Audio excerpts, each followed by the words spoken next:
છો વિદ્યાર્થી મિત્રો? હવે સ્ટાર્ટ કરીએ સ્વાધ્યાયનો 27મો દાખલો. ખૂબ જ મહત્વનો દાખલો છે. થોડો મોટો દાખલો છે એટલે ધ્યાનથી સમજજો. આકૃતિમાં ચોક્કસ દિશામાં ગતિ કરતા કણ માટે ઝડપ વિરુદ્ધ સમયનો આલેખ દર્શાવેલો છે. તો આ આલેખ ઝડપ વિરુદ્ધ સમયનો છે. બે બાબતો ફરક મગજમાં આવી જોઈએ. પહેલી બાબત એ કે ઝડપ કોઈ દિવસ ઋણ ના હોય, એટલે આ આલેખમાં મૂલ્ય વધી શકે, મૂલ્ય ઘટી શકે, પણ નેગેટિવ મૂલ્ય કોઈ દિવસ મળે નહીં. બીજું કે ઝડપ વિરુદ્ધ સમયના આલેખનો ઢાળ તમને પ્રવેગનું મૂલ્ય આપે.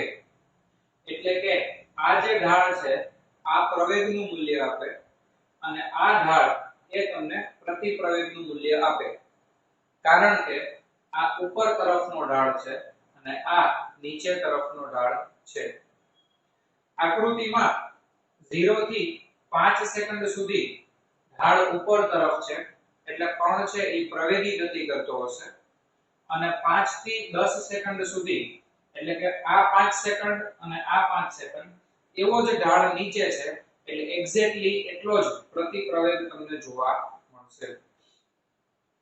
બીજું અહીંયા આગળ મહત્તમ ઝડપ જે છે એ તમને 12 મીટર પ્રતિ સેકન્ડ મળે છે. હવે શું કરવાનું છે? તો 0 સેકન્ડ થી 10 સેકન્ડ, 0 થી લઈ અને 10 સેકન્ડ આટલા સમય જે છે એમાં અને 2 થી 6 સેકન્ડ માટે કપાયેલા અંતર શોધો. A અને B માટે કણની સરેરાશ ઝડપ કેટલી હશે? તો દાખલાના બે વિભાગ છે. પહેલો વિભાગ એવો છે કે t બરાબર 0 સેકન્ડ થી 10 સેકન્ડ માટે, ઓકે, સૌપ્રથમ કપાયેલું અંતર એના બરાબર આલેખ દ્વારા ઘેરાતું ક્ષેત્રફળ. ઓકે, આલેખ દ્વારા ઘેરાતું ક્ષેત્રફળ. તો આ એક ત્રિકોણાકાર આલેખ તમને જોવા મળે છે. તો ત્રિકોણનું ક્ષેત્રફળ એટલે 1/3 પાયો ગુણ્યા વેધ, 1/3 પાયો ગુણ્યા વેધ. તો 1/3 પાયો છે 10 અને વેધ છે 12. તો આન્સર આવશે 60 મીટર. ઓકે, તો આપેલા પદાર્થ દ્વારા કપાતું અંતર છે એ થઈ જશે 60 મીટર. બીજું તમને કીધું છે આની અંદર સરેરાશ ઝડપ. હવે જો હું સરેરાશ ઝડપની વાત કરું, એના બરાબર પથ લંબાઈ છેદમાં સમયગાળો. તો પથ લંબાઈ એટલે એને કાપેલું અંતર જે છે એ છે 60 અને સમય છે 10. તો આન્સર થઈ જશે 6 મીટર પર સેકન્ડ. આપણે પાછળ આન્સર જે છે વેરીફાઈ કરીએ તો 3.27 ની અંદર તમને આન્સર આપેલો છે 60 મીટર અને 6 મીટર પર સેકન્ડ. તો આ થઈ ગયો તમારો જવાબ. ઓકે, તો પહેલા આટલું જે છે એ લખી લો, પછી બોર્ડમાં આ બધું પૂછી નાખું છું.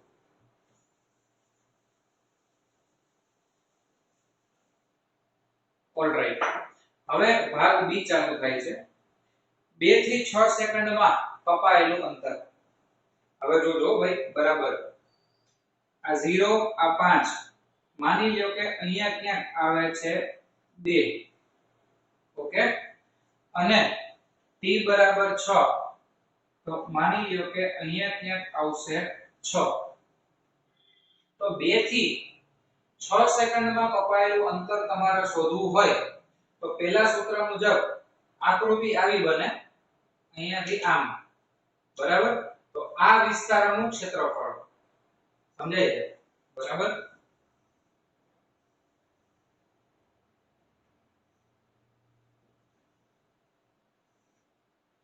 આ 0 આ 2 આ 5 અને 6. તો 2 થી 6 માં કપાયેલું અંતર શોધવું હોય તો તમારે શું કરવું પડે?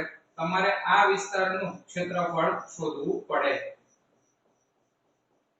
હવે આ જે બ્લેક માં મેં તમને વિસ્તાર બતાવેલો છે એ વિસ્તાર ત્રિકોણ પણ નથી, ચોરસ પણ નથી, એ કોઈ પર્ટિક્યુલર આકાર જ નથી. તો મારે આના ક્ષેત્રફળનું સૂત્ર ક્યાંથી લાવવું? એવું તો પોસિબલ થશે નહીં. એટલા માટે આપણે શું કરશું કે 2 સેકન્ડ થી 5 સેકન્ડ સુધી કપાયેલું અંતર આપણે શોધશું, જેને હું નામ આપીશ x1, અને 5 સેકન્ડ થી 6 સેકન્ડ સુધી કપાયેલું અંતરનું શોધીશ, એને નામ આપીશ x2. પછી હું બંનેનો સરવાળો કરીશ, x1 x2, જે મને 2 થી 6 ની અંદર કપાયેલું અંતર આપશે. પાછો પ્રશ્ન થાય, સર કેમ 2 થી 5 અને 5 થી 6 એવા જ બે ભાગ પાડેલા છે? 2 થી 4 અને 4 થી 6 એવો ભાગ ન પડાય? 2 થી 3 અને 3 થી 6 એવો ભાગ ન પડાય? કેમ આવો જ ભાગ પાડેલો છે 2 થી 5 અને 5 થી 6? રીઝન એવું છે કે 2 થી 5 માં આ ઢાળ ઉપર તરફ છે અને 5 થી 6 માં ઢાળ નીચે તરફ છે. ટૂંકમાં 2 થી 5 માં પદાર્થ પ્રવેગી ગતિ કરે છે અને 5 થી 6 માં પદાર્થ પ્રતિપ્રવેગી ગતિ કરે છે. એટલા માટે આવું કરેલું છે. હવે બીજો પ્રશ્ન એ થશે કે 2 થી 5 ની અંદર કાપેલું અંતર જ્યારે મારે શોધવું હશે ત્યારે t બરાબર 2 સેકન્ડે જે વેગ હશે ને એને હું નામ આપીશ v2. t બરાબર 5 સેકન્ડે જે વેગ હશે ને એને કહેવાય v5 અને t બરાબર 6 સેકન્ડે જે વેગ હોય ને એને શું કહેવાય v6. તમે કહેશો સર એવી શું જરૂર પડી? તો બીજું સમયગાળાની વાત થાય તો આ સમયગાળો જે છે આ સમયગાળો 3 સેકન્ડનો છે અને આ સમયગાળો જે છે એ 1 સેકન્ડનો છે. તો જ્યારે હું આના માટે સૂત્ર લગાડીશ ત્યારે t બરાબર 3 લેવાનો સમયગાળો અને આના માટે સૂત્ર લગાડીશ ત્યારે t બરાબર 1 સેકન્ડ લેવાનું રહેશે.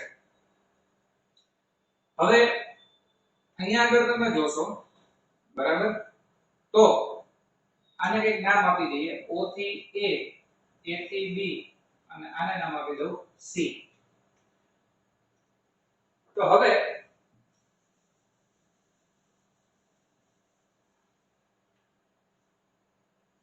ધારી લો કે b વિભાગ અહીંયાથી ચાલુ કરીએ કે t બરાબર 2 સેકન્ડ થી 6 સેકન્ડ માટે ગણતરીઓ શરૂ કરેલી છે. તો સૌથી પહેલા 0 થી 5 સેકન્ડમાં જે પ્રવેગ છે એ અચળ છે. મતલબ 0 થી 2 સેકન્ડમાં જેટલો પ્રવેગ છે એટલો જ પ્રવેગ 2 થી 5 માં છે. આટલા વિસ્તારનો પ્રવેગ જે છે એ કેવો છે? અચળ છે. એટલે કે લખીએ આપણે સૌથી પહેલા 0 થી 5 સેકન્ડ દરમિયાન પ્રવેગ એ એના બરાબર પ્રવેગ જોતો હોય તો અહીંયા તમે થીટા ઉપરથી પણ શોધી શકો. એટલે કે સામેની બાજુ એટલે આ AC છેદમાં પાસેની બાજુ એટલે આ OC. AC ની કિંમત થાય 12 0 એટલે 12 છેદમાં O થી લઈ અને C ની કિંમત થશે 5 અને 12 ના છેદમાં 5 એટલે 5 ગુણ્યા 2 10, 2 અને 0 વધે તો 5 ગુણ્યા 4 એટલે 20. તો અહીંયા આગળ જે પ્રવેગ છે એ પ્રવેગ તમને a બરાબર મળશે 2.4 મીટર પ્રતિ સેકન્ડ સ્ક્વેર. સિમિલરલી અહીંયાનો જે પ્રવેગ છે એ -2.4 મીટર પ્રતિ સેકન્ડ સ્ક્વેર તમને મળશે. કારણ કે આ ઢાળ જેટલો ઉપર તરફ છે આ ઢાળ એટલો જ નીચે તરફ છે. જગ્યા બચાવવી હોય તો આપણે આમ લખી શકીએ કે ભાઈ આ a અને અહીંયા આગળ પ્રવેગ a એના બરાબર -2.4 મીટર પ્રતિ સેકન્ડ સ્ક્વેર. ચાલો, શું કામ આવું છે? કારણ કે જેટલો પ્રવેગ અહીંયા છે એટલો જ અહીંયા પ્રતિ પ્રવેગ છે. આટલું મળી ગયું. હવે અહીંયા કપાતું અંતર જોતું હોય તો સૂત્ર આપણી પાસે આવું છે કે d એના બરાબર v0t પ્લસ હાફ at². આને હું નામ આપી દઉં x1. ઓકે, અને આને આપણે નામ આપશું x2. તો સૂત્ર આવું થાય x1 એના બરાબર v0t. ભાઈ v0 એટલે પ્રારંભિક વેગ. v0 એટલે પ્રારંભિક વેગ. અત્યારે બીજી સેકન્ડ થી હું અવલોકનની શરૂઆત કરું છું એટલે મારા માટે પ્રારંભિક વેગ શું થઈ જાય? v2. એટલે સૂત્ર આવું થાય કે x1 એના બરાબર v2t પ્લસ હાફ at². તો હજી તમારે જરૂર શેની પડશે? t બરાબર 2 સેકન્ડે વેગ કેટલો હતો એની જરૂર પડશે. ફરીથી સમજી લેજો કે d બરાબર v0t plus half at².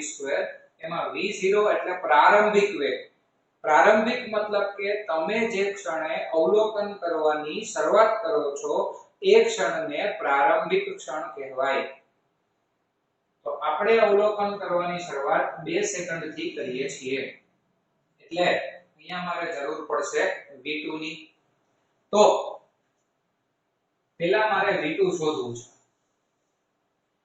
v2 મને કેવી રીતે મળશે? તો v2 મેળવવા માટે આપણે એવું કરી શકીએ કે v બરાબર v0 પ્લસ at પરથી v એટલે અંતિમ વેગ અને v0 એટલે પ્રારંભિક વેગ, a એટલે પ્રવેગ અને t એટલે સમયગાળો. તમારી પાસે બે ઓપ્શન છે. તમને ખબર છે કે જ્યારે સમય t બરાબર 0 છે ત્યારે વેગ કેટલો છે? 0. અને સમય જ્યારે 5 છે ત્યારે મૂલ્ય કેટલું છે? 12. એટલે હું એક કામ કરું, અંતિમ વેગ તરીકે 5 લઈ લઉં, પ્રારંભિક વેગ તરીકે 2 લઈ લઉં, પ્લસ a અને t. ખ્યાલ આવે છે? બરાબર. આમાં પણ તમે શું કરી શકો કે t એટલે 3 સેકન્ડનો સમયગાળો છે એટલે 3. હવે 5 સેકન્ડે ઝડપ કેટલી છે? 12 એના બરાબર v2 પ્લસ આ 2.4 ગુણ્યા 3. તો 12 એના બરાબર v2 પ્લસ 24 તેરી 72 એટલે 7.2.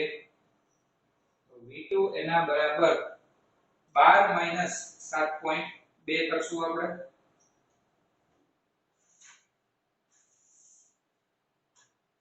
તો કેસી લઈ લો,